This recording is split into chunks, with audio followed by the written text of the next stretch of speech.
Greetings and salutations, and welcome to the Frozen Council podcast. Episode... Jeff, I'm blanking. What episode is this? I do this You got every me on a bad one. It's like, what are we, like 15 now? Something like that? Okay, I gotta look now, because now... Okay. No, this is episode 17. 17, I was close. Yeah. Recording on October 28th, 2017. My name is Kyle Flory. Alongside me, as always, Jeffrey Flory. Hi, diddly ho, neighbor. What's been on the gaming agenda for the past week, Jeff? Well, of course, the game we'll be talking about today, Destiny 2, the flavor of the month. No, just kidding. It's a great game. Been playing a bit of that. Heroes of the Storm, keeping my dailies going. And played some Diva yesterday. Tore it up. AI, of course. But still, nonetheless, doing good with that. And then about to play some Super Mario Odyssey here, hopefully today. All right, sounds good. And for the first time ever on the Frozen Council podcast, and certainly won't be the last, our good friend, Garrett Barbo. Hey, what's up, guys? Thanks for having me on. Really big fan of the show. Thank you, sir. Thank you. Thank you. Thank you. Garrett, I've known you for quite a while. By my estimation now, it's been nearly, like 17 years or something now. For those who don't know you, tell us a little bit about yourself. Okay. Well, my name's Garrett. I'm 30 years old. Live down here with you guys in Southern California. I think for the most part, I think we lost Jeff. Did we? Yeah. Gee, why does this always happen? All right, we'll keep going. I'll get him back in here. So anyway, big time gamer. Kyle and I met. What was that? 7th grade? 8th grade. 8th grade. And there he is. He's back. Please continue. Been a big time Blizzard fan predominantly. Started with what a lot of you guys started with. I started with StarCraft. That was my big main game, and that kind of progressed into Warcraft. And then whenever World of Warcraft came out, I jumped in and Burning Crusade and played with everybody. StarCraft is always still remains my probably favorite Blizzard title. StarCraft 2 was amazing, and I just really generally enjoy the Blizzard games. I think I'm the only one out of pretty much all you, the hosts here, that not really getting into a gaming career. I've already got mine kind of set up, but really still enjoy playing those games, and they're one of my favorites of all time. So, all right, good stuff. Good stuff. As we all have gone many years, you also go to BlizzCon every year that we're able. How you feeling about this year? I'm super pumped, as always. I have to admit that nothing probably will ever beat going in 2014. You always have to bring this up, don't you? Yeah. Well, it's one of the things I have to hold over you guys. I'm sorry, but yes, I was there at the 2014 BlizzCon. Everybody else had opted to go to other conventions that year, thinking that there wasn't going to be much content. And lo and behold, my fiance Courtney and I are sitting there, and they unveil Overwatch. Which at first we were like, "What is this? Are they like teaming up with like Pixar to do a movie?" Or because it was just so well done. And then they reveal Overwatch, and we're like, "Oh my god!" I think I texted you guys all. I was like, "You guys really messed up on this one." Oh no, I did. I want to make a quick aside with that while we're discussing the Overwatch trailer. A friend of mine, good friend of mine from high school, Mr. Joey, he's not a fan of Blizzard doing either pop culture references or cross franchise integration. So like when the security guard is playing Hearthstone and everything. So for us, it's like like a little haha moment, and it's kind of cool. He hates that stuff. Absolutely hates it for whatever reason. I don't know if it like ruins his immersion or whatever. Like, isn't there a joke about like a meme now? Like my immersion Oh, isn't there a thing? I'm sure there is. I'm not one of those cool kids that keeps up on all the new memes, but I would imagine. So he didn't like the fact that the little kid had a Murloc cast on his arm. That one might have slipped past him. I'm not sure, but I like it. I think it's one of the things that kind of there's many companies out there that have a lot of big games, but I mean, Blizzard is one of those few studios that has like pretty much every one of their properties is like iconic. I mean, I'm not, trying to be too much of a fanboy, but I mean, Warcraft, Diablo, and StarCraft, all iconic properties. So they can enjoy that luxury of doing things like that. And people love it, especially the Blizzard community. I mean, it's one of those communities of people that just appreciate that kind of stuff, like some kind of like joke, like Leroy Jenkins, things like that. And so it was cool seeing that in the, especially the moment with like the way they did it with like the music was low, like basically stopped, and then you hear the Hearthstone music playing. The guys just like kick back playing Hearthstone. It was pretty cool. So, yeah. So shout out to Joey for not liking his. He doesn't like the references in Blizzard games. So, but on that topic, and pulp culture references. So any kind of like, yeah. like off the top of my head, one of them I think it was in. I want to say Cataclysm. I want to say it's the area in what is it? Not is it Mount Hyjal? No. Mount Hyjal is a area in Cataclysm. Yeah, it's where the Firelands raid is. Yeah, that's correct. Yeah, you got it.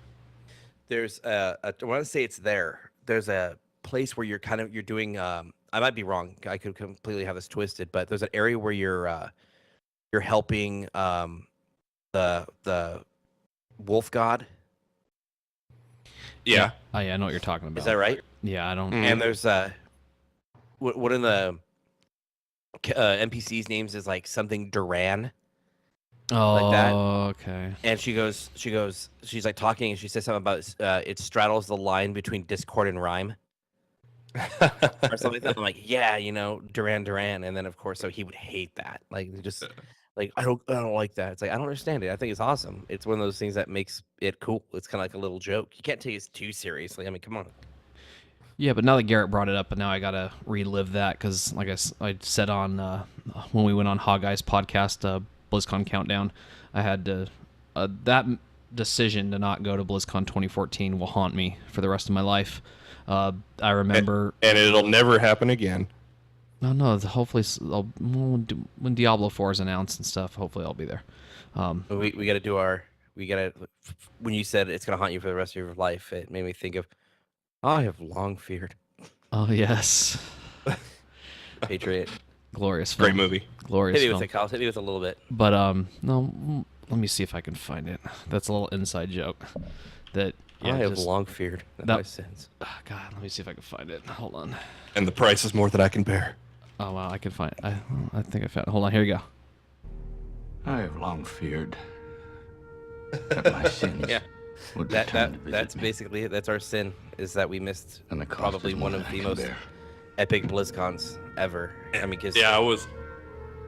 how often do you get to be at a BlizzCon when they reveal a new property? It's not often. My first thought whenever they were revealing that, whenever they were like confirming that it was a new franchise, a new game, I was like, oh my God, guys, the one time you guys choose not to be here. No, that's what happened because, like Garrett said, I was looking at everything, especially, we went to BlizzCon 2013, which was one of the kind of the more low-key years. There wasn't really anything that was super mind-blowing about that year. I mean, it's always still a good time, but I was like, I think I'm going to do something different next year. So I made the decision because we'd gone to PAX West, known as Prime back at that point. I was like, I'm going to go to PAX. And so I planned the trip, and a variety of factors. Jeff was supposed to go to that one. It didn't end up happening. But Yeah, don't crash a motorcycle. yeah, don't do that. But yeah, so I went and had a great time at PAX, and then decided not to go to BlizzCon, bought the virtual ticket instead. Watching the opening ceremony, Nick and I were in Steam chat, just text chatting. And when Metzen got up there, and then when he started saying like it's been 17 years since Blizzard launched a new adventure, a new world, and I think that's too long to wait. I was like, oh my god, and I knew exactly what it was, and I just watching the trailer, and obviously, from that point, I figured it was going to be a new game. I didn't think it was just going to be a new, like a video, like a film or something. And then of course Metzen comes out and he's like, many of you have questions. Is there a game to go along with this idea? And there is, and it's closer than you think. And then they show the gameplay, and then so that was pretty upsetting. But so I think you probably heard our predictions for BlizzCon. Garrett, do you want to toss in what you expect? Kind of quick rundown of what you think will happen for each game. If I'm recalling what you guys mentioned last year, I know Nick kind of went like pretty crazy detailed. He went on a little tangent about it. Oh man, what did he say? There was a bunch of points that I agreed with you guys on. Like, so definitely, I almost guarantee we're gonna see a WoW expansion. That's like a given. I'm also, since we didn't see it at Gamescom, which would have been where they would have done it if not Blizzard or BlizzCon. Yeah, exactly. Definitely expect a Hearthstone expansion of some kind, be it I honestly would just like to see maybe not something themed, maybe like how kind of Magic does it, like a new core set. Like maybe they're just gonna reveal, I don't know, 100 new cards, and there's no real new gimmicks to them or anything. It's just adding on to the current amount of cards. StarCraft. Do you think it's gonna be Booty Bay, or do you think it's gonna be something different? What? Say that again. Do you think it's gonna be Booty Bay? Because a lot of people are saying it's gonna be Booty Bay related with the gold and all that. I'm actually saying that it's not going to have a theme. It's just going to be like we're just going to be releasing, 100 or 200 new cards just to add on, onto the current system. That there's not going to be a theme to it. Okay. It's kind of like how a lot of card games do it. I think it's Magic does it. Like it's just a new add-on to the core game. Yeah, they do the basically like this the 2017 edition, and it's Yeah, exactly like that. Don't expect anything really from StarCraft. Diablo, I'm gonna readily oppose what Greg was saying about there being anything. And I know he was just saying he was playing the devil's advocate on that one, so yeah, that there won't be anything. I'm willing to bet money on that. Heroes of the Storm, I would very much like to see a couple new maps. And I was saying crazy. I was saying like they need to introduce like blow our minds with like 10 new characters over the course of the next 6 months. Like just go really crazy with it. That'd be awesome. Go for the shock and awe kind of thing. And Overwatch, yeah, I expect probably I'd probably say a couple of new events like over the course of the next year, and probably a couple new characters. I agree, definitely needs a defensive character, and probably just another, DPS kind of character. All right. Now with StarCraft, Greg and I had two different theories. Because Mira Han was shown for the key art for the StarCraft portion of the BlizzCon key art. My initial thought was that we were going to get some new single-player missions, kind of like Nova Covert Op style. Greg seems to think it's going to be a new co-op commander. Do you think either of those are likely? And if so, which one do you think is more likely? I probably am leaning more towards the co-op commander. However, I wouldn't mind seeing another like Nova Covert Ops thing. So you know what? I'll hope for both. That would be cool. And since you did bring up Hearthstone, we'll just kind of jump into it because we're gonna be talking mainly about Destiny. But there were a few little Blizzard things this week. There was a tweet that got sent out yesterday from the Hearthstone Twitter account, and it says, "Adventure, danger, daring do, treasure. Meet Marin the Fox. Get a golden Marin with a BlizzCon 2017 virtual ticket." And it shows a picture of a dashing young man with a sword, and he's standing in front of a treasure chest. So it definitely does seem like it's going to at least be pirate themed for whatever we're getting at BlizzCon for Hearthstone. So there's that. And then there were a few other little things that happened this week. They did announce a few more of the Overwatch League team names. There's the Boston Uprising is going to be the Boston team. And then they announced I'm trying to remember here. They did the Seoul Dynasty is going to be the South Korean team. There were a few other things as well. There were some roster signings. If you want to look at them all, you can go to the Overwatch League website. But they also had a developer update with Jeff Kaplan. They are doing more to improve the viewability of professional Overwatch competition.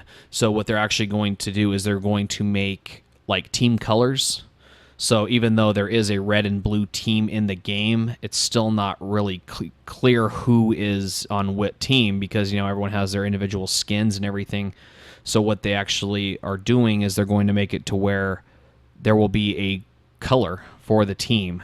Each team is going to have a home and away color for these professional, I don't know if this just applies to, I don't think it just applies to Overwatch League. I think it also applies to Overwatch World Cup. So the teams will actually have colors, and then there will also actually be something they're doing called paletting, which the abilities of the characters will be colored. So, for example, if you look at a Graviton Surge right now from Zarya, it's just kind of purple. You don't really know who it is. From what they didn't show an example, but what I would assume is that there will be, like if let's say it's a red colored team, the Graviton Surge will be colored more red. If it's a blue team, it'd be more blue. Things like that. So they all talked about that, doing more things with the camera. Just all kinds of stuff to make it more viewable for the spectator, which I think is going to be awesome. I have a question. Yeah. Sorry. No, go ahead. So with these teams, how you're talking about if they're going to be home colors or away colors, are they actually going to be flying these teams all around the world, or are they just going to sit at home at their home place and just call one is home and one is away? From what I gathered, and I don't know. I know it's going to be a little different for the inaugural season, but I was under the impression that these teams will actually play like home games.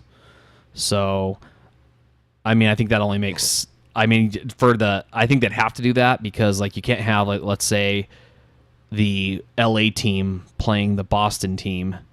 There'd be latency and things. So I'm under the impression that they're going to actually be straight up shipping people to a central location to play. So okay, which is that's pretty cool. Makes it feel even more like a real sport or traditional sport, I should say. So that was pretty much it for the news. The BlizzCon, a few actually other things, BlizzCon related. They announced the community night host for BlizzCon 2017. It's Chris Hardwick. He's the CEO of Nerdist, and he also serves as executive producer and host of NBC's hit game show The Wall. And he was actually the guy who hosted when you and Courtney went that year. So people seem to like him. He's back. They're also going to have judges for the talent contest this year, which is pretty cool. They have Darren DePaul. He's my boy, the voice of Reinhardt, War Chief Blackhand, Anu Barak, and various other characters. Johnny Cruz will also be there to host the talent contest. He's the voice actor for Lucio for Overwatch and Heroes of the Storm. And then lastly is Panzer from the Trade Chat YouTube channel. She also does stuff with Wowhead, a pretty prominent community member. So there's that. And then the BlizzCon mobile app is available for iOS and Android. So people going to BlizzCon can start filling out their schedules and have everything set up on their phone. There's ways to set reminders for when a panel is going to be coming up, things like that. So that's pretty cool. But that was pretty much it. And I didn't really talk about what I played this week because there wasn't much to play. I played a little bit of Mario Odyssey, but I've mainly been playing Destiny 2. Exactly. So let's go ahead and get into that. So the way this all came about was this is a Blizzard podcast, and normally we wouldn't talk about something that's not really related to Blizzard. Of course, Destiny 2 is not developed by Blizzard. It's developed by Bungie. But the way that it's important to Blizzard gamers is it was when Destiny 2 was revealed, which I forgot when that was initially now, is back in May or June, I think, something like that, right before E3. it was announced that the game would be coming to PC and that Blizzard would be handling the distribution of the game through Battle.net. And so it does sit on the Battle.net launcher. Right now you have all the Blizzard games, and then you have a new section where it says Activision, and then it's got Destiny 2 there. So it's readily up and available on the launcher for everyone. And it was kind of funny seeing some of the kind of outrage at this. Man, it's always someone's always going to be mad about something. There were people that were like, "Oh, it's not a Blizzard game," and I don't understand. It's like, well, for people who aren't aware, Blizzard is a part of a holding company called Activision Blizzard. And so Activision Blizzard owns Activision and Blizzard and all of their subsidiaries. So it's clearly a business decision why this was done. For people who are not aware, like Valve takes a very substantial cut of games that are sold on Steam. I believe it's somewhere between, I think it's 30%. So obviously, Activision Blizzard saying, well, why don't we put this, we already have a platform that we could put this on and save some money. I mean, of course, that's just me speculating. I'm going to interject real quick. To me, that is an astronomical number, considering how many copies of games they'll sell on PC. 30% is ridiculous. Yeah, that's just what it is. So, I mean, obviously, they're not going to come out and say that's the reason why they did it.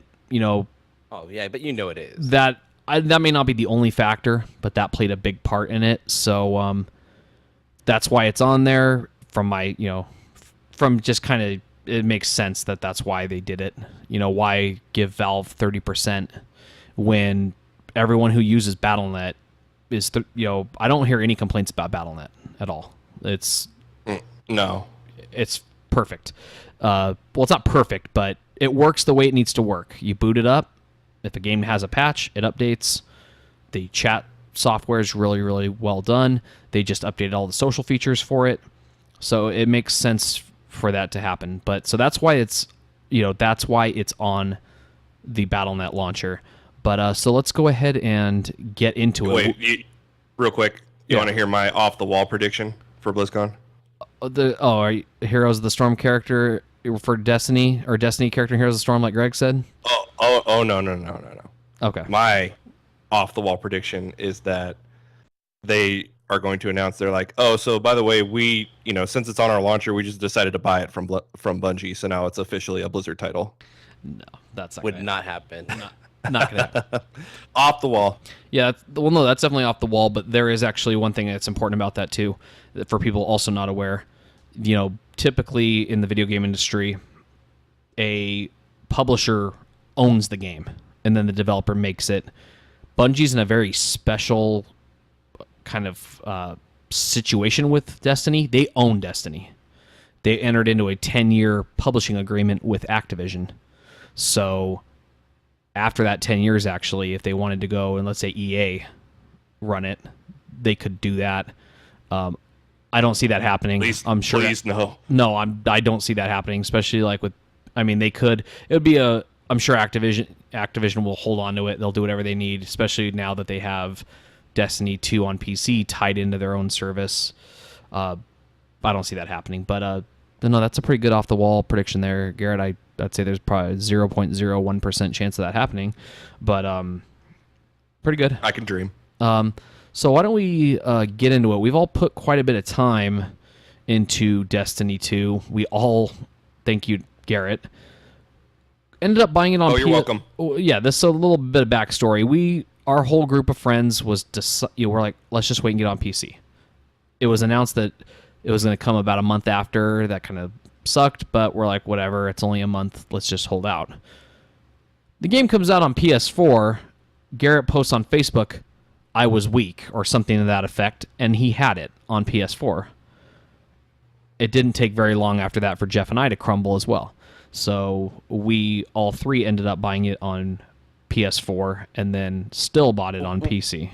Well, let me defend myself here. So I've in the last year and a half, I've been finishing up paramedic school and have had very little time to play games. So here I am, wanting this game, knowing it was coming out on the PlayStation, and then here I find myself with 2 days off One of them being the day it comes out, and the next day being completely free of any responsibility at all. So yes, I was very weak. Okay. But so that's so based on that, we've put pretty substantial time into Destiny 2. We've collectively, I wouldn't know, I mean, we've all put quite a few hours into it, but we've done pretty much all the content that there is to do other than the raid. So let's just kind of get into it. Garrett, we brought you on as the guest, so what are your thoughts on Destiny 2 as a whole? How do you talk a little bit about your experience playing on PS4 and how the PC version fares compared to that? I'm sure we're gonna get into this for all of us. Yeah, I'm sure you like it better on PC, but let's so just kind of talk about, should Blizzard gamers care about this game? Oh, okay. So first of all, yes, most definitely they should care. From the very beginning, when I first played Destiny 1 in the beta, I was just like, oh man, this bridges the gap for me. This is like, I've always been a shooter fan, not as hardcore as some, but it also brought some of the stuff that I do love from Blizzard games like Diablo, WoW, like, the whole gear aspect of it. So that really solidified it as my favorite shooter of all time. And whenever Destiny 2 came out, whenever I caved and bought it on PlayStation, I was just like, okay, so it looks great. It's always looked good. It's always been very finely polished. And for the most part, it played exactly the same as the first one, with a few minor improvements and a few major changes as well, such as being like the Crucible matches are now 4v4 instead of 6 versus 6. And just the overall feel of the game felt, similar enough to Destiny 1 with some, minor changes that made it feel, like a new game. One of the biggest things is I'm very much into the Crucible and Iron Banner and stuff like that. So that I was really hesitant about the PvP, but I jumped into it and found that I really enjoy it. Especially they changed the whole, how the weapons are different. You have, you can have 2 auto rifles if you want, and then weapons have been changed: snipers, shotguns, rocket launchers, grenade launchers have all been made into power weapons, and that ammo is sparse in the match. So you don't have these matches like it was in Destiny 1 where it's just everybody's running around with a bunch of shotguns and snipers and there's no real point to be carrying, or using, any of the other weapons. So that has really changed, and coming from my perspective is a big improvement. Moving from getting the PS4 version to the PC version was an experience, to say the least. The 60 frames a second, the graphical capabilities, it was just, oh man, it just blew me away. And even, coming into it yesterday, I was playing with a couple buddies, and gosh, this just looks so pretty. This looks so good. And the core aspects of the game, Destiny 1 and Destiny 2, hasn't changed. Just like getting gear, getting better weapons, increasing your light level or your power level to be able to do the end game content. So for the most part, there's not a whole lot of differences that really have changed to the point, and I think that's a good thing. And that's I think we should probably rewind a little bit too. We should talk a little bit about the structure of the game, because people who have never played the original game, especially since it wasn't available on PC, may not be aware. So I'll just go through it real quick. The game has a traditional campaign, lasts about 20 hours. After you're done with that, then there are a variety of activities that you can do in the different areas. There's different planets. Well, not all of them are planets. Some of them are just moons that you can go to. And there's public events where you play with other players to do, kind of impromptu little missions. Then there's things that you can do. What am I blanking? What are those? Patrol missions, where those are just very simple, kind of kill so many enemies or go to this particular location. There's that. There are the adventures, which are these kind of like smaller story missions, but they're fully voiced, still really well produced. And then there are the so that's kind of the some of the basic content. And then there's also, like you mentioned, the Crucible. That's the dedicated PvP mode for the game. There's no PvP in any other, there's no like open world PvP or anything like that. Then there's, of course, like you mentioned, Iron Banner. That's a more competitive version of the game's PvP. There's of course even more competitive than that is Trials of the Nine, which is like takes place every weekend. And so there's that, and then there's also Strikes, which for WoW players, that's your equivalent of a dungeon. You can play it with 3 people. And then there's the raid, which there were 4 total raids in Destiny 1, and there's 1 raid so far in Destiny 2. So that's kind of, and it's just kill stuff, get better gear. Like Garrett mentioned, raise your power level, get to do the more challenging content. There's a thing called a Nightfall, which is a strike that's just way more difficult. So we should probably went in that first, but that's kind of the stuff you're doing is just, do these missions, get better gear, play this content with your friends. And so that's kind of and then you get kind of on that loot treadmill, where you're just always chasing better gear. So that's kind of the basic structure. But Jeff, you're also pretty seasoned in Destiny. What are your thoughts on, Destiny 2 as a whole, and especially the PC version that people can get on Battle.net?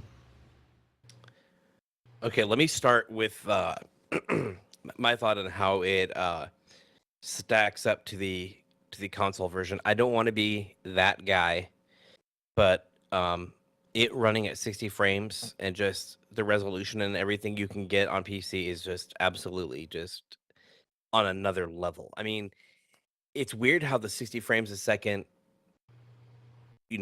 frame rate changes the look and just the smoothness of a game.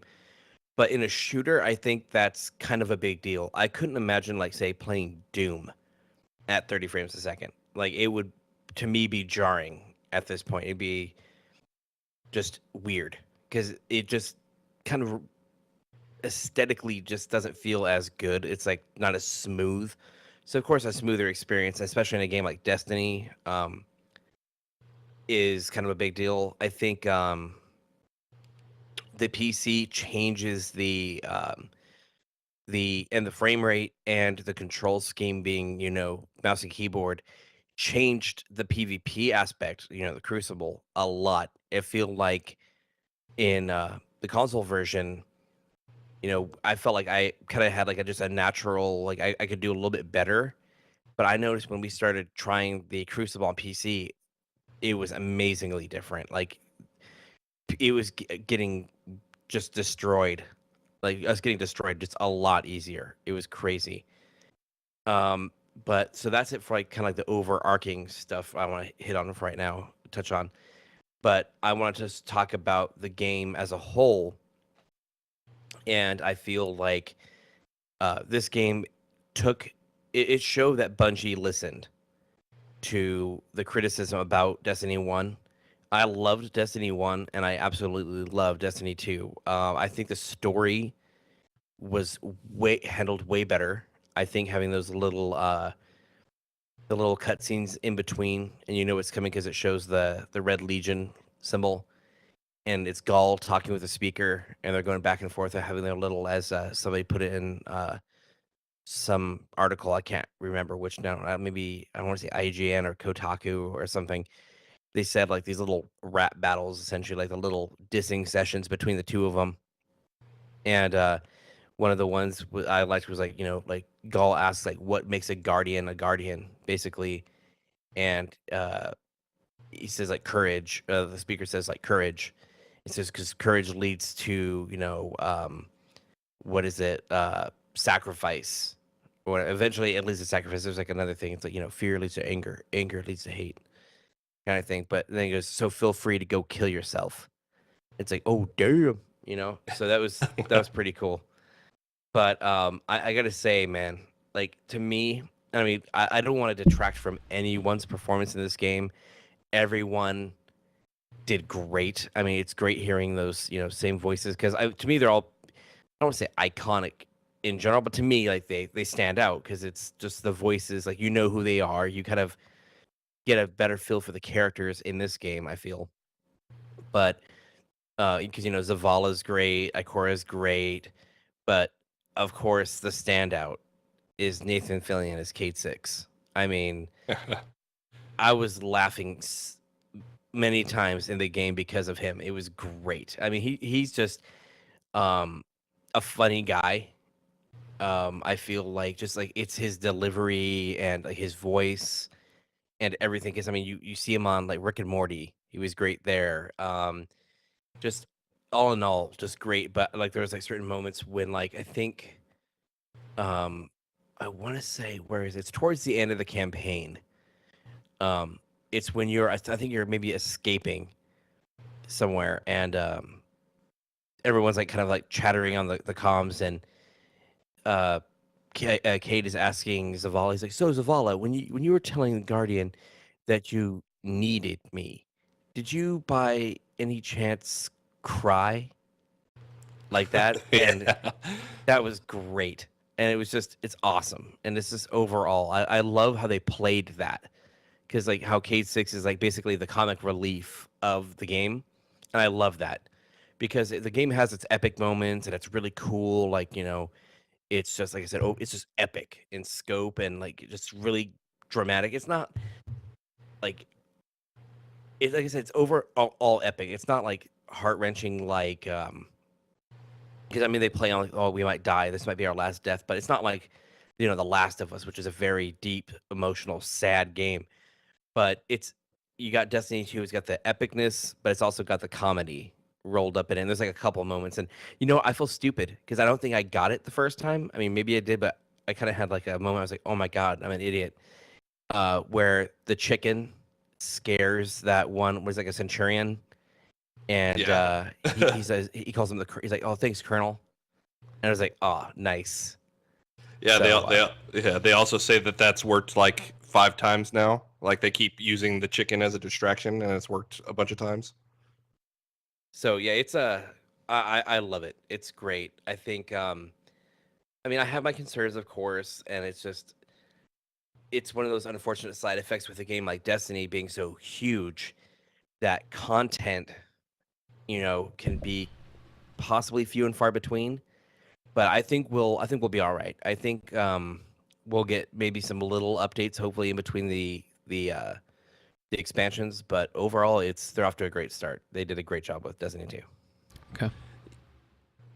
Yeah, just going off of kind of what Jeff said about the content. I think one of the major problems with a game like Destiny is it attracts all these different different type of gamers. So especially now that it's on the Blizzard app, you're gonna have people that are hardcore WoW players that they're like, oh, they kind of mixed a little bit of a shooter with some WoW aspects, or even Diablo players.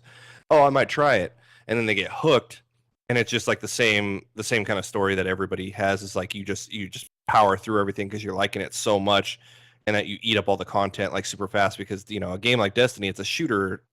After everything's said and done, and it takes a lot to put that much content in the game, and for people that are hardcore and they chew through it in a couple of days. I mean, I feel like that's a good point. I feel, unfortunately, like you said, it's a shooter overall when all is said and done. And I mean, it's cool because it's a solid shooter. As like I was kind of drawing this illusion, like it can stand on its own two legs in two respects. It's got a solid story, and the PvE is great. But if you remove that completely from the game, just the Crucible was playable, it would be a solid shooter. It's not like a competitive shooter like on Overwatch level. I feel like there's too many things that are like, little minutia things that are kind of wrong with it that would throw balancing it to be an issue. But because with Overwatch, it's a consistent experience. It's when I play Zenyatta, I know how Zenyatta is going to be. Like it's the same Zenyatta every time. But with Destiny, you have the different guns and they handle differently. And they, especially with Iron Banner, they have different abilities where those things actually matter. So that being said, with the whole shooter aspect of it, I feel like the crowd it attracts, they're not too interested in story, and they're not too interested in the content like that. They want, I mean, they want content in a way, like as an updates, but they don't want, like, they don't really care about the depth of it. I feel like that's kind of a shame, because like I like to have it be as polished and as deep as possible, like fully voiced if possible. I mean, in a game like Destiny, it has to be. There's not really much way for text delivery, like in a game like World of Warcraft or other games where you can have it be text only instead of having voice. But like a coworker of mine, he does not care about the story at all. Like to him, it's like just getting through the campaign is kind of like a grind. It's just you can't really fully enjoy it. It's just sounds like somebody else we know. Shout out to Nick Kennedy. Yeah, that'd have to be Nick. Yeah, Just get me through that stuff so I could kill people. And for me though, it's kind of like I like it, and it's integral to the game. I want a good story. I want to be immersed in that world, and I want to be able to apply kind of like a backstory to like why we were even doing the Crucible. Like what's like the lore reason behind that? Oh, you know, those kind of a things. man after my own heart, Jeff. Right? You know, I kind of like I'm those all about that. Yeah, it's important to me, but you know, I feel like we'll be in good hands. I feel like they've listened, and Bungie has listened, and we're gonna get something. And it may not be some huge update, but it'll be a little something to tide us over until we get the next expansion. And which I'm kind of excited about that, because when you watch, well, I'm not gonna say anything, because you know people may be listening to this that have not beat the game, that may be playing it, but you get a little something at the end that is kind of like a teaser, like a little appetizer for what's to come. And I'm pretty excited. It's hopefully a whole new chapter, because in a way we haven't seen anything completely new. It's the same races we've dealt with, because you had in the original Destiny, you had the Cabal, you had the Fallen, and then you had the Hive. I was blanking on the third one. And Vex. And then the new one, oh, and the Vex. That's right. I'm sorry, I forgot about the Vex. Can't forget those. And then we had those. Those were like our starter races. And then we were introduced to the Taken and the Taken King.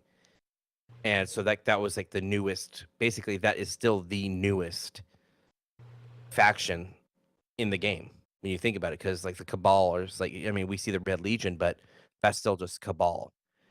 So hopefully we see some whole new, basically, race and some kind of new everything to come in the expansion pack. Yeah, for those people that are listening that are maybe new to Destiny in general, they just started playing Destiny 2. For those people that have only played on PC, there's a YouTube video, and it's called The Complete Story of Destiny, Timeline and Lore Explained, and it's by Bife. He's a big YouTube streamer for Destiny and several other games. So shout out to Bife for putting this on there. It's a little lengthy, but it really breaks down the storyline, including, you know, what happened before all the current games happened, and then it breaks down what happened in Destiny 1. So for those of you who are big story buffs like me and Jeff here, that'll really help you out. So my thoughts on the game, and as you guys mentioned, you know, that you loved the first Destiny. I did as well. It had some problems, but the core of the game was so great. To me, Bungie makes some of the finest shooters you'll ever find anywhere on any platform. I mean, of course, with the Xbox, we had the Halo series, and that was the dominant franchise in shooters for a long time, until, you know, Call of Duty came around and kind of started taking its, you know, kind of stealing its thunder. You know, I really think that Halo suffered pretty immensely with Bungie not being involved anymore. It's just not the same. But those games had such solid gunplay, and just even like they made, you know, vehicle combat really fun in a shooter. And there's just so many things that Bungie innovated on in the shooter space and that has all carried over to Destiny. So I love the first game, but it felt incomplete in a number of ways that it took, maybe like the Taken King was definitely when the game really, I think, showed a lot more promise than it did initially. But even more so with Destiny 2, it's, some people are going to look at Destiny 2 and be like, oh, well, it doesn't seem that much different. But and that in some ways that's true, but it's such it does feel much like an iteration, but it's because the original game was so well done in the ways that mattered, gunplay, just the type of activities that you were doing. Like, I loved strikes in the first Destiny. Like, those were some of my favorite pieces of content. But Bungie's really gone and kind of fixed the things that needed to be fixed. For me, like Jeff said, was the story. I thought the original Destiny had such promise for the story, and I loved the concepts that were getting tossed around in the first game, but the story was not told effectively at all. It really took until the Taken King for there to start being really well done story content, I think. And part of that was because Bungie, they hid so much. Well, they didn't hide it, but they put so much of the story in the what are those cards called? Why am I blanking? The Codex stuff. Oh, there was a name for the not Codex. Sorry. What were the name of those cards? In the first game. Where all I know what you're talking about. You had to go to a website. You had to go. God, the Grimoire cards. There you go. That's right. There was so much of the story. It was really cool, but it was all hidden, and that's where that Byte video probably really comes in handy, because he probably dug through all those Grimoire cards and helped piece together the story. So, and that's kind of ridiculous. That's not how story should be in a video game. It should be presented in, and it all depends. Like a game like Overwatch, for example, that game is a multiplayer shooter, and Bungie did want to, or not Bungie, Blizzard wanted to build a universe around that. So they're telling it in other mediums, which is fine. There's, we have the comics and we have the cinematic shorts and things of that nature. But when you have a game that has a single player campaign, that's where the story needs to be told for the majority of the content. And Destiny 2's campaign is probably one of the best campaigns for a shooter that I've played in at least the past 5 years, if not more. Just really well done. Like Jeff mentioned, the characters are really well done. They're more fleshed out in this game. The game does actually do a pretty decent job of kind of explaining the base idea of the original game story. So it's just really well done in that regard. And then so there's a really enjoyable story mode for people who want to play that. But then even the content after that is done is just a lot better. You have the like I mentioned, I was talking about some of the game modes after. You got the adventures, which are, really kind of bite-sized little campaign levels that are really fun. Throw a bunch of different scenarios your way. And then, so you have that. And then you have even patrols can be fun, just to kind of, if you've got a few minutes to spare, just do a patrol and play that. And then, of course, we have the strikes, which are awesome. I love playing strikes. Like, they have the strike playlist where you can just get in with your friends and just continuously play strikes as long as you want. Those are really well done, really great, 3-player kind of somewhat story-based, PvE content, really fun. And then the Crucible I love the Crucible in the first game. I mean, there were some issues with the weapon balancing and just the loadouts you could have, and like Garrett mentioned, that was fixed in Destiny 2. You don't have to worry about just someone running around and just destroying you with a shotgun all match. Now, the shotgun's a power weapon, and it has limited ammo, and so that's been leveled out a little bit, and it's really fun. So I love all that. I love the loot grind. Like Garrett said, this is a game, if you loved Diablo, you're gonna love chasing loot in this game.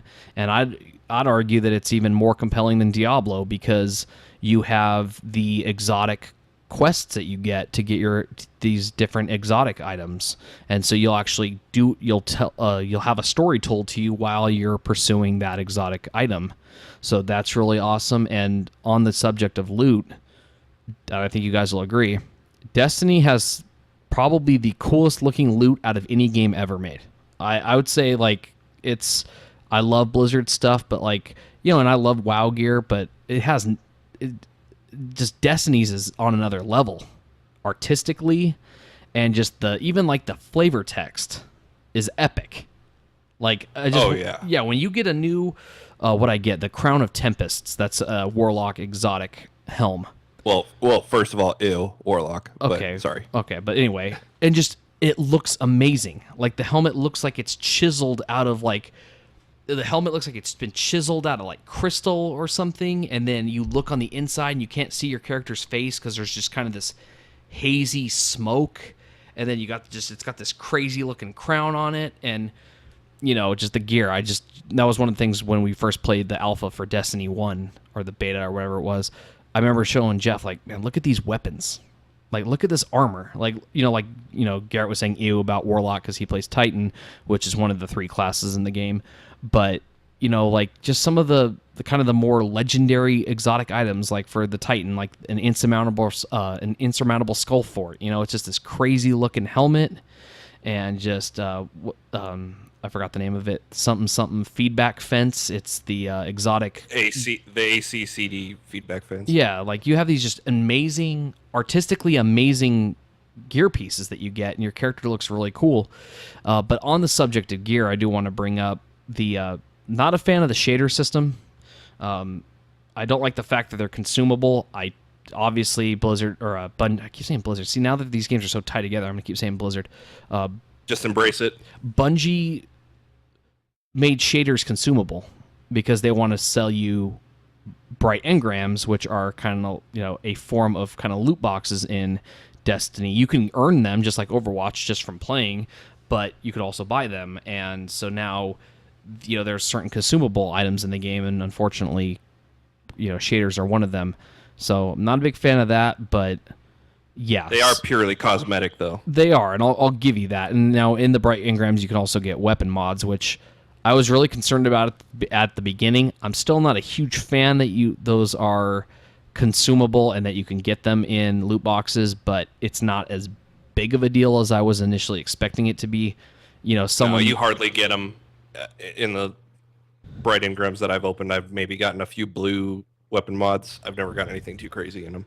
Well, not only that, but just if you go into the Crucible, if someone's better than you, they don't need that mod. They're going to wreck you anyway. Like, exactly. It still does turn the tide a little, or like not turn the tide so much. It does affect, performance, but it's not a huge deal. But yeah, I wish there was a timer for how much time I've put into Destiny 2 so far. I mean, it hasn't even been out a week yet, but I'm loving it. It's just especially when the end game it's kind of starting to open up. I don't really want to spoil it because there is a difference in the gameplay experience from once just even like the areas you visit once you beat the game, and it does kind of spoil the end of the game, so I don't want to bring that up. But it's a fantastic game. The gunplay, I'm a huge shooter fan. I always have been. I mean, back to the days where Jeff and I were playing Doom back on our old desktop that my parents had. Always been a shooter fan, and this is it's fantastic that there is a game out there for shooter fans that, like Garrett said, weaves in some of those other gameplay styles, especially for fans of Blizzard games, with, WoW, kind of having a little bit more of that kind of cooperative PvE experience with some additional content with the strikes and the raid. And then you have the loot, like Diablo, and kind of WoW as well. It's more like Diablo though, but it's an amazing game, and I think anyone who has, a good enough computer, it doesn't require a super amazing machine. I mean, you gotta have a pretty decent PC to play it, but like Jeff and Garrett both mentioned, the enhancements to playing it on the PC versus the console, it's like night and day. Mainly for me, I noticed the frame rate and the field of view, because when I'd play Destiny and the field of view is so narrow, and your guns took up so much space on the screen, it felt zoomed in. Like because I'd play that and then I'd go back and play Overwatch, or I was playing the Call of Duty World War II beta, and that was also on PS4. But it just, you get to see it, just that makes such a difference. Just the field of view being wider, the frame rate, and just it's a beautiful game artistically, and just some of the stuff that Bungie does with particle effects and stuff really stands out on the PC version. So to me, it's a no-brainer. I mean, at least buy the base game. I think there's enough content in there for pretty much anyone who wants a fun shooter to get that much out of it. And then if it gets its hooks in you, then you'll dunk way more time into it as well. And wait to, if you like it, then consider investing in the expansion pass, which I think it's $30 or something like that, 35 maybe. I bought the digital deluxe edition, so I just paid $99 for that and the game. So I think the expansion pass is $35, and the first expansion is supposed to come out in December, if the rumors are to be believed. So that's not too far away. It's about a month, at least. Yeah, that's crazy. Yeah, it's gonna be that soon. I read that on Kotaku, and of course Jason Schreier, he does good work, so I believe him when he hears that it's going to come out in December. But yeah, so it's I don't know. I don't know if you guys what else you guys want to say, but I love this game. If you got your Battle.net launcher installed, check it out, because it's worth it. Yeah, definitely. I read an article. I don't remember where it came from, but it basically was saying Destiny 2 has found its home and it's PC. Like, that is 100% where you should be playing it if you're capable of doing that. I totally understand if you're console strictly gamer, but definitely it is a pretty excellent experience on the PC. Yeah, it's like I said, we haven't gotten, most of us are kind of at the point now where we're done with the story. We're starting to claw our way toward, further into the end game. There's kind of an interesting part where it gets a little tough to get better gear, but it's really a short kind of span of levels. We're working our way toward the raid. We didn't even get into the fact that there's actually a pretty neat clan system in the game. Join a clan even if you're not going to play with other people, because you do get bonuses for being in the clan, and when the clan completes activities, everyone in the clan gets loot. And the cool thing is that the clans are actually cross-platform. So, for example, our clan, the Hand of the Speaker, the majority of our players are now on PC, but we do have some people that we know that play on console. Our contributions help them, and theirs help us as well. So it's just a pretty cool dynamic that you could be playing. You could have friends that play on PC or Xbox One or PS4, and they're all contributing to this clan. And so definitely get in a clan, even if you're not going to play with anyone. Like I said before, you'll get at least free loot out of it, and you'll help other people get free loot. So what else do we want to talk about? I mean, it's just, I don't know. Go buy it. Like, I know there's a lot of flack that Bungie's getting for some of the minor things about Destiny. And I actually got a list here that was posted on Polygon. I think it was yesterday. It was posted, or the day before, and mainly it's people are complaining about some of the activities, like doing a strike. It gets you gear or items at the end, but they're saying it's not quite enough to keep people hooked on just running endless amounts of strikes. So they came up with a list here that I'm looking at, and it's what Bungie has addressed and what they're planning on fixing or adding to the game. And some of these are new systems and rewards to give our most engaged players additional optional pursuits. I'm assuming that has to do with endgame content and maybe some new gear. Better incentives for players who complete challenging prestige activities. So nightfall activities, maybe sweetening the deal with that. Better rewards and replay values for strikes, adventures, and lost sectors. They're also talking about doing private matches for competitive community. They are saying that that's being targeted for early 2018 for that to be going through. Crucible tuning, like adjusting supremacy scoring and better spawning rules. Better incentives for completing Crucible matches. Continued improvement to Iron Banner and faction rallies, including uniqueness of rewards, changes to the mod economy more interesting and impactful, ongoing improvements with exotics, including adjustments to reduce instances of duplication. That is one I could speak from experience. I've had multiple exotics that are the same pair of pants every single time I open it. New ways to spend surplus currency and materials. They do a little aside looking at you, legendary shards, because those become quite plentiful later on, and improving the emote interface are just some of the things that they've addressed. Yeah, yeah. Go ahead, Jeff. Okay, this is not related to that.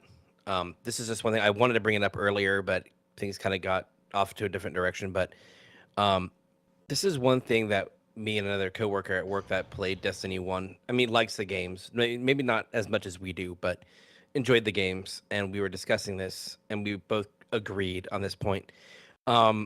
I want to bring up what I'm about to talk about is a point of contention for a lot of people. And I honestly I do not see why this was such a big deal. And to me, I thought this person's performance was fine, at least adequate. But I felt that this person did a good job. But Peter Dinklage, I thought the way the ghost was. I mean, I know this is technically out of date because this is a Destiny 1 more issue, but because Nolan North took over the mantle during the beginning or during Destiny 1. But I thought that Peter Dinklage's performance as the ghost was fine. I think some people are saying it was a little deadpan, but I mean, I think it was fine. I think that for that kind of character, it was fine. I think the tone of his voice, I like it a little bit more, being kind of more of like the deeper, as opposed to Nolan North's kind of comical, kind of higher pitch approach. Because I mean, I know Nolan North's got range. You listen to the guy, he can do many things. I mean, he was Drake, for crying out loud. And I mean, I'm not saying that Drake has like the deepest voice, but compare the ghost to Drake, Nathan Drake from the Uncharted series. What do you guys feel about that, real quick? I was all right with Dinklage, but I think that people are reading a little too much into why he ended up getting recast. I mean, yeah, I know people made fun of the whole wizard came from the moon line, and that became a meme, and I would have been okay with Peter Dinklage staying as Ghost, but after hearing how Nolan North did, I prefer Nolan North's Ghost, and I think the biggest reason why he got recast is because Peter Dinklage is he's a very popular actor now. Of course, he's doing Game of Thrones, but he's doing other things as well. And I think the reason Bungie, they probably look back and they're like, we need, and maybe the negative feedback toward his performance from some people swayed them a little bit. But my guess is that Nolan North's a lot easier to get, into the studio. Like, he's a voice actor. That's his career. And now, he's probably even got a home studio. He's probably got it to where if they need him to go in, he could probably do it from his house, I'd imagine. Now, I want to throw out a quick little connection that we can make also, not to jump around too much, but I was thinking about this a couple days ago, and I think I've discussed it with people in the past. So Nolan North, of course, is the voice of the Ghost in Destiny, and we also have Nathan Fillion as the voice of Cade 6. And I know this is Blizzard podcast, and we're talking about Destiny today, but real quick, I'm going to throw it out there. If they make an Uncharted movie, Nathan Fillion for Drake. Well, they're actually allegedly working. Well, I don't think it'll ever come out, but they are working on an Uncharted movie, and they already have. Oh, well, if it were an older Drake, but they're actually working on an Uncharted movie right now, and it's got Tom Holland is playing Drake. Yeah, see, I don't know if I like that though. I mean, I don't want to get off too into the subject, but I want to see the Drake we have. I think Nathan Fillion's got like that natural kind of look. He's got the kind of look of Drake. I'd personally, it's not exact, but it's similar hair, similar facial features. He's got the comedic tone, everything. No, that would make sense, but I don't think they should ever do it, just because to me Nolan North is Nathan Drake. That would be a good pick, but I'd prefer them to just not do it personally. But Oh, I mean, yeah, but Yeah, they can stop making those games too. oh, but I just such think a hater. with Nolan North as the ghost, I think it definitely was a completely different approach. It was, like I said, like the tonality of the voice, the basically like the timbre of his voice, the delivery, everything was completely different, and it was definitely like they overhauled it. But like I said, I'm not crapping on Nolan North's performance at all. I just think it was different, and they're two different styles. So I don't know. We'll have to see where that goes. Maybe someday they'll have different ghosts you can get somehow. Maybe, and you can have a Terry Crews ghost. Oh, Yes. that'd be epic. And he's Old Spice themed. He's got a bunch of Old Spice logos all over him. There you go. Now, that was another thing I was going to bring up. Now, what if? I mean, this is completely like it's far fetched, but it's not as far fetched as Garrett's initial, far fetched prediction. What if? And I mean, what if somehow we were able to get some kind of special, and they're like keeping it way close. They're playing it really close to the chest here. What if we got some kind of content for Destiny in relation to BlizzCon? Oh, What do you mean? I don't know what I'd do. Some kind of Blizzard related item in Destiny. Oh, I'd lose it.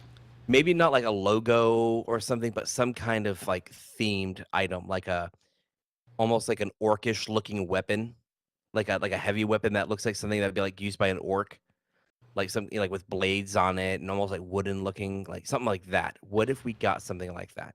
That's something I pray for every day. I'd love something like that, even if it were just. Go ahead. Frostborn power weapon.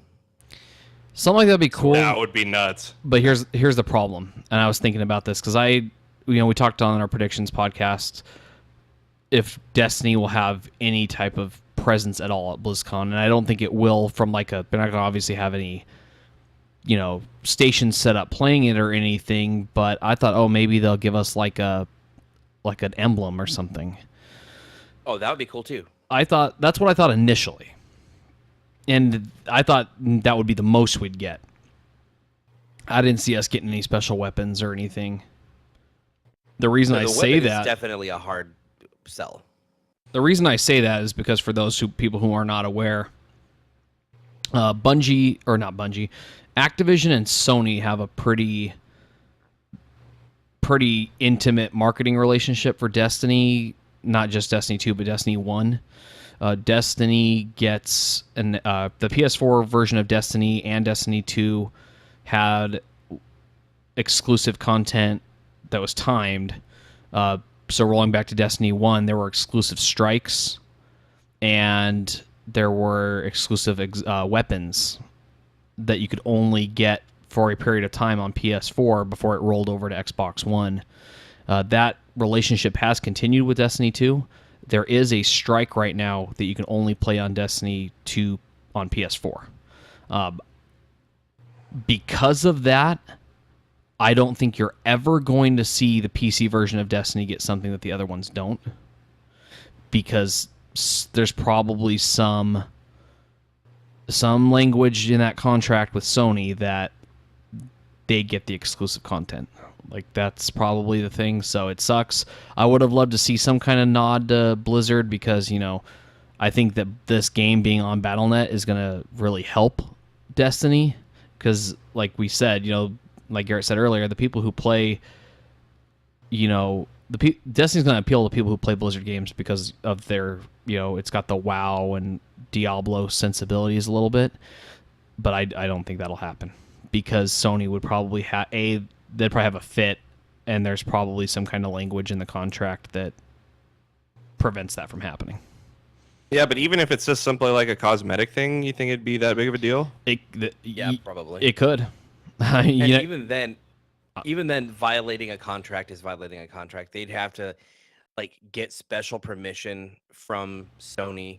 If let's say there was a language, they'd get some permission from Sony, and then God knows what kind of like legal ramifications that opens up, because then they might feel, well, that sets a precedence that they allowed this, and then it's a whole legal stuff gets to be stupid. It's why I hate the whole, and this is a general comment, I hate exclusive content to anything. I hate pre-order at GameStop and get the special blah blah blah. I hate that. I hate the whole, you know, even when I benefit from it, I hate the whole, oh, I play Destiny 2 on PS4 and get these guns and strikes, before anybody else. And I hate that, because especially when you look at just what, maybe a month or two ago, I want to say very recently, and it's funny because now it's pretty much almost obsolete, because with Destiny 2 being out, that Xbox finally got like the last bit of content that was exclusive to PS4 and PS3. Yeah, it was pretty ridiculous. The Jade It's like, Rabbit it doesn't matter. Exotic that just came out on Yeah, Xbox. I forgot the name of the strike that was exclusive to PS4, but yeah, it's some ridiculous thing. Like, I didn't like the Call of Duty exclusivity, and that was just a month.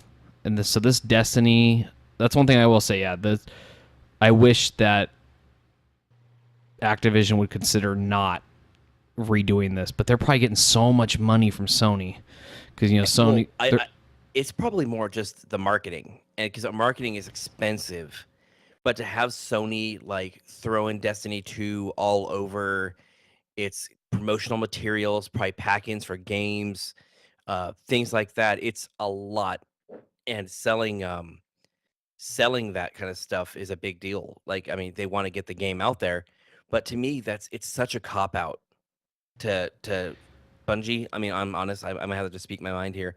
I hate it, and it's like they shouldn't have essentially sold their soul to do this. And I mean, I know it's kind of like, we gotta cut money, save money somewhere, maybe get a kickback. Maybe they did get monetary compensation. I doubt they received money in hand.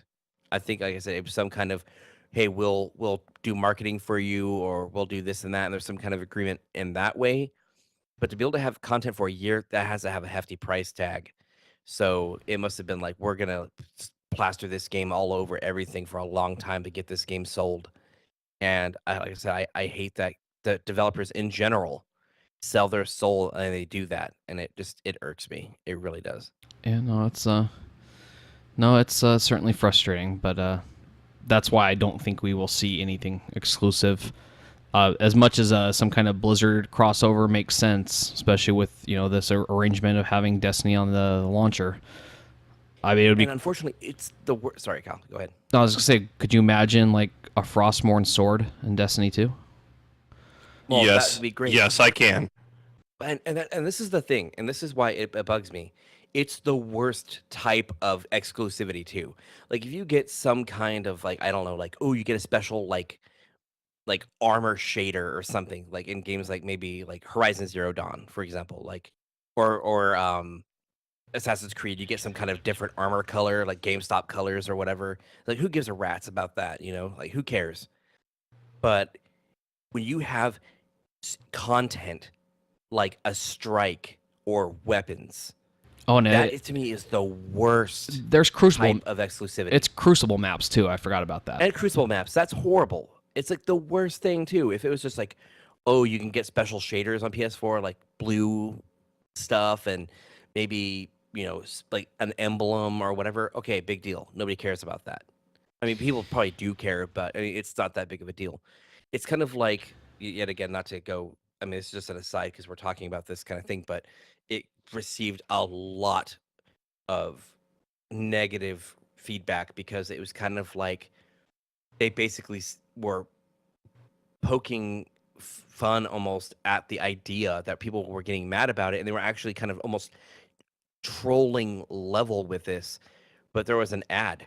It was an animated ad on an Assassin's Creed ad, and it's like saying, it's like, oh, look at this pyramid content or whatever, and then all of a sudden a camel slides into frame with like this confused kind of like weird look on its face, and it says, oh, sorry, that's only available at GameStop. And it's like it enrages you. It's like, you dicks. Sorry, I don't know if that's allowed. We're not saying that or not, but that it's just horrible, and it's like it shows like that kind of like complete just disregard for like the way they're doing business as a retailer and as the developer, kind of giving into that kind of thing with because it's kind of a different dynamic here, being Sony as a kind of like a distributor, because in a way it's like um it's kind of funny because you got to figure, what does Sony really have in this? I mean, I know they could distribute it on PSN. That's kind of where they could do their retail. But apart from that, I mean, what does Sony really do for this game, right? Like they have their console, but they've made the console for people. They want people to make games for their console. So there's really they don't have that. They don't publish the game. They don't really have much retail space apart from PSN. And there's people who do not buy digital. We're looking at a certain one of our friends that plays Destiny. What up, Dennis? And so basically, when you think about it, it's got to be the marketing. And so whenever you're like saying, like what's greatness awaits, so it's like greatness awaits you, like Destiny 2, or play Destiny 2 like in the best way possible on PS4. It's like they want Destiny to look like a PlayStation game, even though it's a third-party game. That's the whole reason, and it's already done that. Like look at Call of Duty. Like, I mean, I know it started to change back, but you thought of when you had those perks for Call of Duty, that was looked at as an Xbox game, even though it was multi-platform. People associated Call of Duty with the Xbox.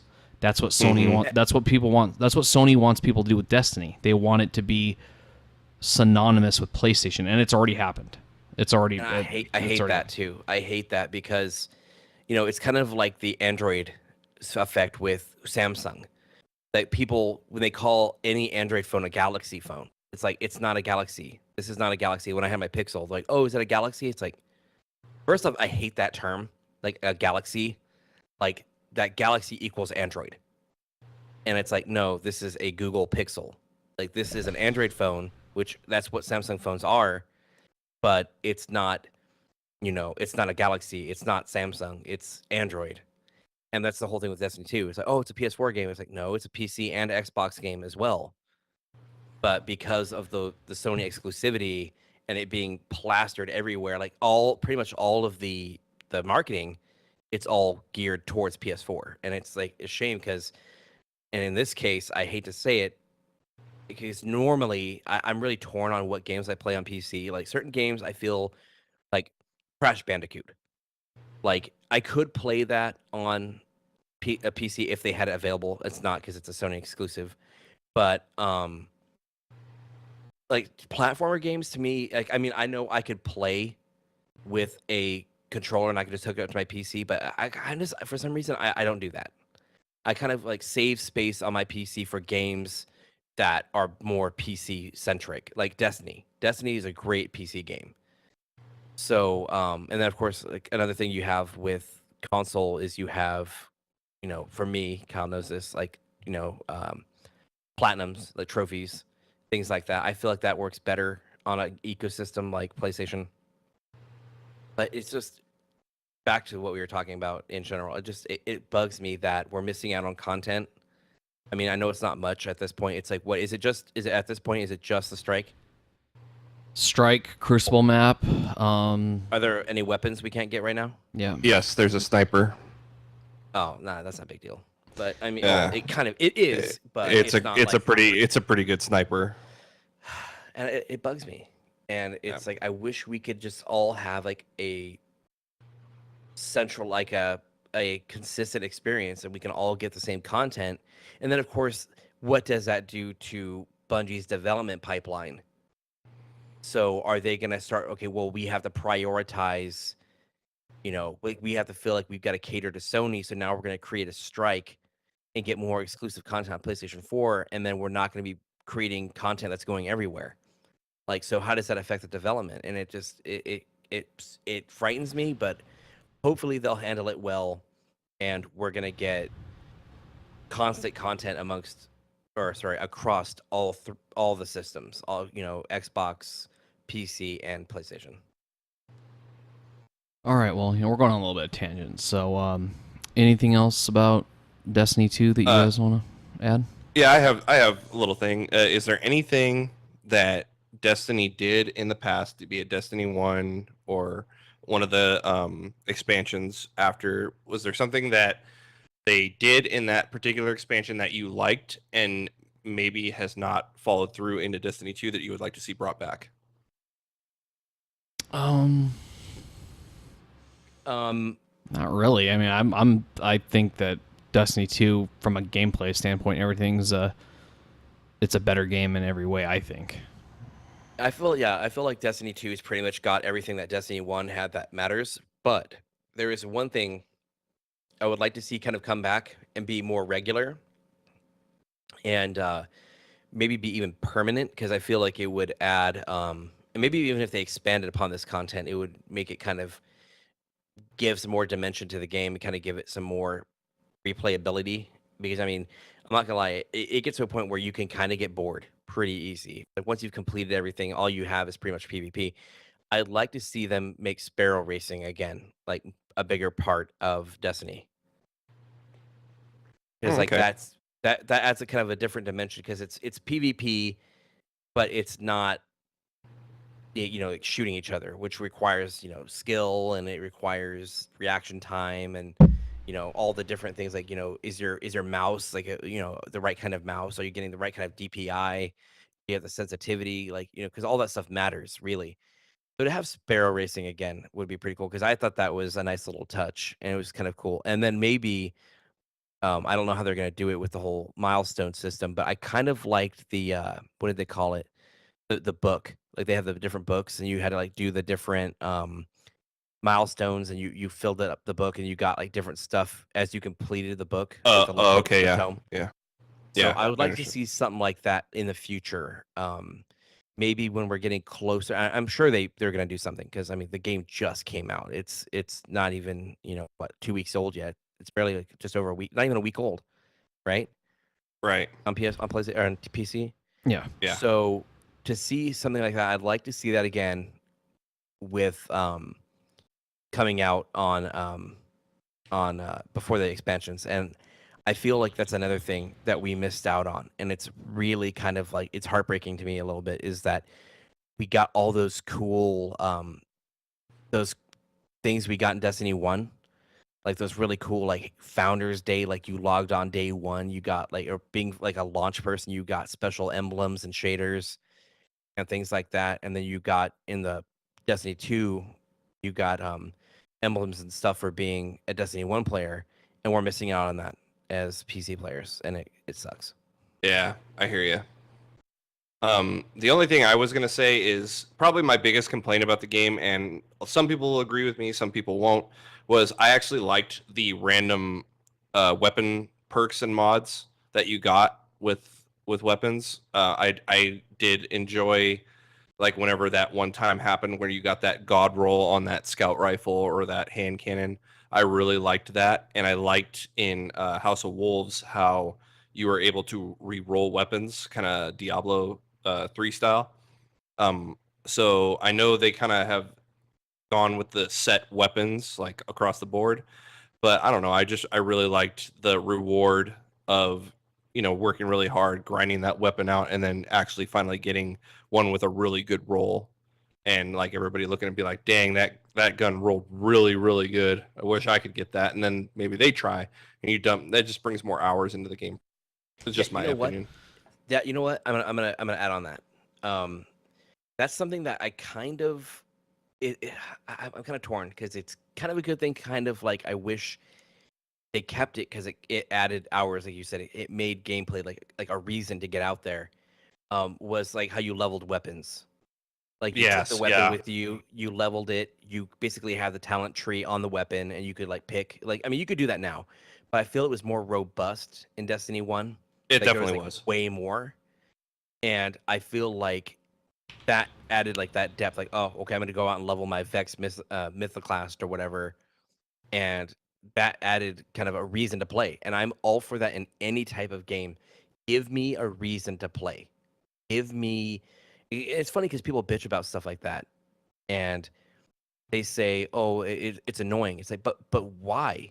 I mean, it's giving you a reason to play the game. It's giving you essentially this other engine to use to get out there and get immersed in the game again, and maybe okay, you got excited because you were leveling that weapon. It kind of gives you that fuel again. But when you have everything given to you, it's kind of like, I don't really have anything to do. I have the weapon; it's already leveled. I've done this content.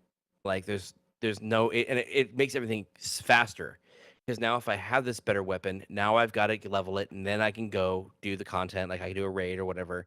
But now it's like, okay, got new weapon, raid, done. There's not that additional maybe 2, 3, 4 hours to level a weapon, depending on how often you could play. Yeah, I totally agree. That's exactly where I'm coming from. You know what? Now I actually got to chime in because I totally forgot. I hope that something like Prison of Elders comes back. Yeah. I totally forgot about that. For people who are not aware, Prison of Elders was added in the Taken King expansion for the original game, and it was basically just like a series of PvE challenges. So you'd go in with your friends, and you'd go into a room, and then they were like, it's kind of like a horde mode-ish kind of thing in a way. Sometimes there were different objectives, but yeah, that was awesome. I loved the stuff in that. I'm hoping we'll see like maybe like a teaser trailer, and it'll show like the Bungie 2 logo, and it's like coming soon, and it'll just be a black screen. All of a sudden you'll just hear, "Return to airlock." Yes. That would be epic. But You face Skolas, fallen Kel. Oh, that was a pain. Like that was the thing. That was great because it was moderately difficult. It wasn't raid content, but it wasn't exactly a strike. It was a little bit more difficult, I felt. Like it took more coordination than your typical like strike type content. all right, so we've been going for about an hour and a half here, so I think we should probably wrap it up because unless you have something go for 2 more. Yeah, we love Destiny 2. We definitely think it's worth purchasing. PC version's fantastic. All our friends are playing it right now. We've got a little clan going with all our real world friends in it, and everyone's playing it. Everyone is just having a lot of fun with it. There's a lot of different things you can do, whether it be Crucible or just endgame PvE stuff, prepping for the raid. If you're a Blizzard gamer and you like shooters, I think that's reason enough to buy Destiny. But if you're a WoW fan or a Diablo fan, then or another game I actually like to compare it to is Phantasy Star Online. If you played Phantasy Star Online back in the day, this is basically very similar, but a lot more stuff to do, obviously, but it's also a shooter because it's just got that loot treadmill. So definitely worth picking up. So let's that was pretty much it. Like most of the regular programming for the Frozen Council did not take place this week because it's just really not a whole lot going on. We're I think 6 days out from BlizzCon now, if not 7, something like that. I've lost count, but the hype's starting to set in for myself, as I'm sure it is for both of you guys as well. It's going to be a great time. But so just going to wrap it up here. So just heads up on there will not be an episode of the podcast on the 5th of November. That's the day after BlizzCon. A close friend of ours is having his daughter's first birthday party, so quite a few of us will be at that. So we're going to be beat from BlizzCon. I'm sure it's always it's not a super physical activity or event, but it's just walking around for 2 days straight. I don't know. That convention center keeps getting bigger every year. Yeah, it's a lot to take in, and just and we're just gonna want to kick back. I'd rather just take a week to recharge and do a good wrap up episode for the podcast than try to just knock something out on Sunday the day after. But so just to kind of summarize, us three, me, Jeff, and Garrett, will be at BlizzCon along with a bunch of our other friends. Like we mentioned, unfortunately, Nick will not be joining us this year, but Greg will be there as well. We do plan to do some content related to BlizzCon while we're there, just on what we're seeing, what's really cool, our impressions on things that we're playing or that we hear about.